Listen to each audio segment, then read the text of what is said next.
जय हिंद। तो आशा करते हैं कि आप सभी स्वस्थ और मस्त होंगे और आप अपनी पूरी पढ़ाई ईमानदारी पूर्वक कर रहे होंगे। इसी के साथ एसएस क्लासेस भी आपके साथ जुड़ चुका है। तो निकालिए आप अपना नोटबुक और पकड़िए हाथों में कलम और शुरुआत कर दीजिए शिक्षा में क्रांति की। तो चलिए हम लोग स्टार्ट करते हैं। उससे पहले मैं कहना चाहूँगा कि चाह रखने वाले मंजिलों को ताकते नहीं, चाह रखने वाले मंजिलों को ताकते नहीं, बढ़कर थाम लिया करते हैं। और जिनके हाथों में हो वक्त की कलम, जिनके हाथों में हो वक्त की कलम, अपनी किस्मत खुद लिखा करते हैं, अपनी किस्मत खुद लिखा करते हैं। चलिए हम लोग स्टार्ट करते हैं कि हम लोग पिछले दिन हम लोग देखे थे क्वेश्चन 10 प्रश्न और आज हम लोग फिर 10 प्रश्न लेकर आए हैं आपके सामने। इन 10 प्रश्नों को आज हम लोग क्या करेंगे, एसएस क्लासेस के द्वारा बायोलॉजी का ये 10 प्रश्न आज कोशिका चैप्टर से धुआं हो जाएगा। तो हमारे साथ आप बने रहें और अंत तक वीडियो को जरूर देखें। तो चलिए पहला क्वेश्चन है कि एक जीवित कोशिका की खोज किसने किया। एक जीवित कोशिका की खोज किसने किया। पहला आपका पास पहला ऑप्शन है रॉबर्ट हुक, दूसरा है ल्यूवेनहॉक और तीसरा ऑप्शन है रॉबर्ट ब्राउन और चौथा है रुडोल्फ विंचो। तो देखिए पहला जो ऑप्शन है रॉबर्ट हुक, हमने बताया था कि जो रॉबर्ट हुक है उन्होंने कॉर्क पेड़ की छाल से कोशिका की खोज किया था और वो जो कॉर्क पेड़ की छाल को सूक्ष्मदर्शी की सहायता से देखा तो उन्हें मधुमक्खी जैसा छत्ता उसको दिखाई दिया। तो देखिए ये जो है मृत कोशिका में मृत जो कोशिका की खोज किया था रॉबर्ट हुक। रॉबर्ट हुक क्या किया था, मृत कोशिका की खोज किया था, इसलिए हमारा आंसर नहीं होगा। देखिए ल्यूवेनहॉक के बारे में हम लोग देखते हैं। तो ल्यूवेनहॉक क्या किया था, जीवित कोशिका की खोज किया था, इसलिए हमारा सही आंसर हो जाएगा ल्यूवेनहॉक। और अगर हम लोग रॉबर्ट ब्राउन को देखें तो रॉबर्ट ब्राउन क्या किया था, रॉबर्ट ब्राउन ने केंद्रक की खोज किया था। और अगर हम लोग रुडोल्फ विंचो की बात करें तो रॉबर्ट विंचो बताया था कि कोशिका विभाजित होती है और एक नई कोशिका का निर्माण अपने पूर्व कोशिकाओं से होता है। तो चलिए पहला का आंसर हो गया कि एक जीवित कोशिका की खोज किसने किया, तो इसका सही आंसर होगा ल्यूवेनहॉक। हम लोग नेक्स्ट क्वेश्चन देखते हैं कि कोशिका सिद्धांत किसने दिया। कोशिका सिद्धांत किसने दिया।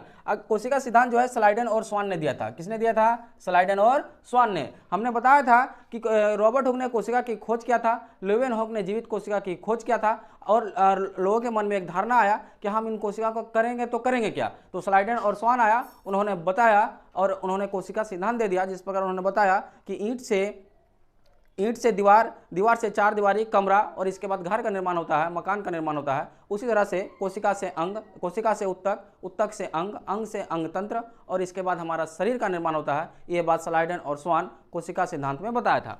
देखिए अगला ऑप्शन है वाटसन और क्रिक। वाटसन और क्रिक क्या किया था, डीएनए, डीऑक्सीराइबोन्यूक्लिक एसिड, डीएनए की द्विहेलिक्स मॉडल यानी द्विकुंडलित संरचना का जो मॉडल है डीएनए का, वाटसन और क्रिक ने दिया था। वेंथेम और हुकर इन्होंने क्या किया था, तो पुष्प की विशेषता के आधार पर उसका वर्गीकरण किया था। पुष्प की विशेषता के आधार पर इसका वर्गीकरण कौन किया था, वेंथेम और हुकर। तो कोशिका सिद्धांत किसने दिया, अगर एक प्रश्न आ जाए तो इसका सही उत्तर होगा कोशिका सिद्धांत स्लाइडन और स्वान। हम लोग अगला क्वेश्चन देखते हैं कि कोशिका में जीवद्रव्य की खोज किसने किया। कोशिका में जीवद्रव्य की खोज किसने किया, तो इसका सही आंसर हो जाएगा डुजार्डिन ने जीवद्रव्य में कोशिका की खोज किया था।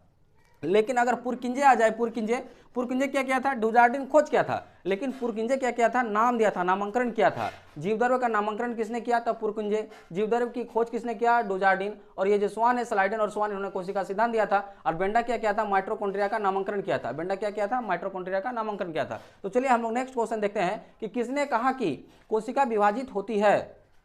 किसने कहा कि कोशिका विभाजित होती है और नई कोशिकाओं का निर्माण पूर्व कोशिकाओं के विभाजन से होता है। ये बात जो है रुडोल्फ विंच बताया था, रुडोल्फ विंचो। ये जो बेंडा है, बेंडा क्या किया था, माइटोकॉन्ड्रिया का नामकरण किया था। ये बेंडा क्या किया था, माइटोकॉन्ड्रिया का नामकरण किया था। और अल्टमैन क्या किया था, इसका खोज किया था।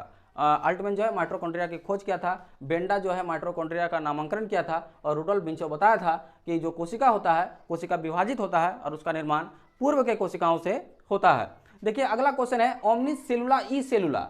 ओमनिस सेलुला ई सेलुला किसने कहा था, तो इसका सही आंसर हो जाएगा रुडोल्फ विंचो। देखिए बेंडा जो है माइटोकॉन्ड्रिया का नामकरण किया था। बेंडा क्या किया था, माइटोकॉन्ड्रिया का नामकरण किया था। अल्टमैन माइटोकॉन्ड्रिया की खोज किया था और रुडोल्फ विंचो ही बोला था कि ओमनिस सेलुला ई सेलुला। इसका मतलब हो गया कि कोशिका विभाजित होती है और उसका निर्माण जो है अपने पूर्व स्थित कोशिकाओं से होता है। देखिए पुरकिंजे जीवद्रव्य का हमने अभी बताया कि पुरकिंजे क्या किया था, जीव द्रव का नामांकन किया था। यहाँ पर पहला क्वेश्चन आया था कि पुरकिंजे जीव द्रव का नामांकन किया था। देखिए आप अगर हमारे पिछला वीडियो अगर नहीं देखे हैं तो कृपया करके उस वीडियो को देख ले, क्योंकि 10 क्वेश्चन उस वीडियो में आपको हमने बताया है और 10 क्वेश्चन आज हम आपको उसका सॉल्व करवा रहे हैं व्याख्या सहित। तो चलिए अगला क्वेश्चन है कि जंतु कोशिका की बाह्य आवरण क्या है। जंतु कोशिका की बाह्य आवरण क्या है। देखिए जंतु कोशिका की बाह्य आवरण, जो भी जंतु कोशिका है उसकी बाह्य आवरण में कोशिका झिल्ली पाया जाता है। बाह्य आवरण को हम लोग क्या करते हैं, कोशिका झिल्ली, क्योंकि भगवान ने हमारे क्या दिए हैं, बाल दिए हैं, ठंडा लगता है तो हम लोग स्वेटर पहन लेते हैं, बालों से हमारी रक्षा होता है।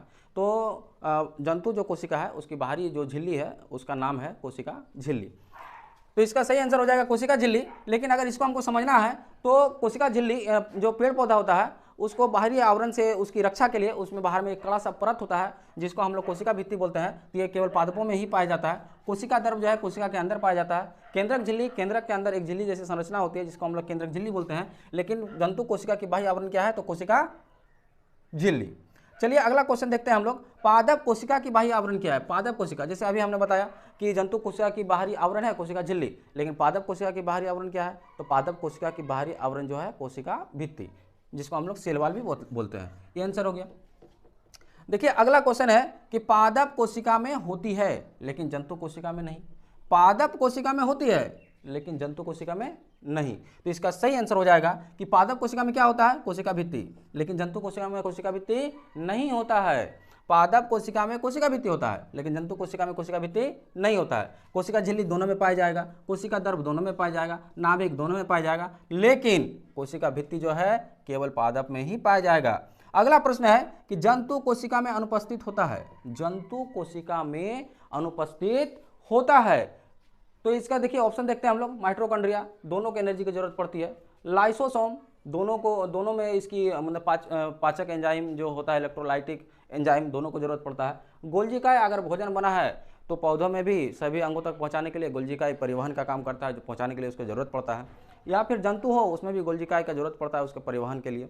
लेकिन ये जो प्लास्टिड है, लवक आप जान रहे होंगे, हरित लवक, वर्णी लवक और वर्णी लवक, ये जो लवक होता है ये केवल पादप कोशिका में पाया जाता है। इसलिए जंतु कोशिका में ये अनुपस्थित रहता है। कौन चीज, प्लास्टिड यानी कि लवक, प्लास्टिड यानी कि लवक। अगला हम लोग देखते हैं, कोशिका भित्ति को सबसे पहले किसने देखा।